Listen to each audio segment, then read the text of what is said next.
Paper കണ്ടുപിടിച്ചത് ആര്? നമ്മൾ എഴുതുന്നതിന്റെ ഒന്നിലധികം പകർപ്പുകൾ എടുക്കുന്നതിന് ഉപയോഗിക്കുന്ന കടലാസാണ് കാർബൺ പേപ്പർ. പേരിലുള്ളതുപോലെ അത്തരം പേപ്പറുകളിൽ കാർബൺ അടങ്ങിയിരിക്കുന്നു.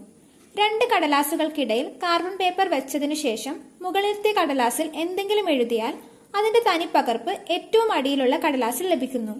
കാർബൺ പേപ്പർ ഉപയോഗിച്ചുള്ള ഈ വിദ്യ കണ്ടുപിടിച്ചത് 1806 ഇംഗ്ലണ്ടുകാരനായ റാൽഫ് വെഡ്ജ്വുഡ് ആണ്.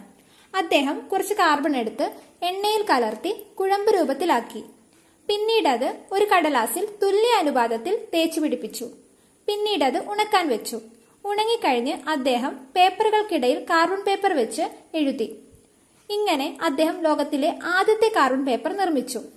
കാർബൺ ഇല്ലാതെ പകർപ്പുകൾ എടുക്കാൻ കഴിവുള്ള ഒരു പേപ്പർ 1953 ഒരു ബ്രിട്ടീഷ് കമ്പനി വികസിപ്പിച്ചെടുത്തു. കാർബണിന് പകരം നിറമില്ലാത്ത ഒരു തരം ചായം കടലാസിൽ തേച്ചാണ് ഇതുണ്ടാക്കുന്നത്. ഒരേ സമയം ഏകദേശം 9 പകർപ്പുകൾ വരെ ഇത്തരം പേപ്പറുകൾ ഉപയോഗിച്ച് എടുക്കാൻ കഴിയും. കൂടുതൽ അറിയുന്നതിനായി താഴെ കാണുന്ന ആരോ മാർക്കിൽ ക്ലിക്ക് ചെയ്യുക. ഇതുപോലുള്ള രസകരമായ വിവരണങ്ങൾക്കായി ഈ ചാനൽ സബ്സ്ക്രൈബ് ചെയ്യൂ.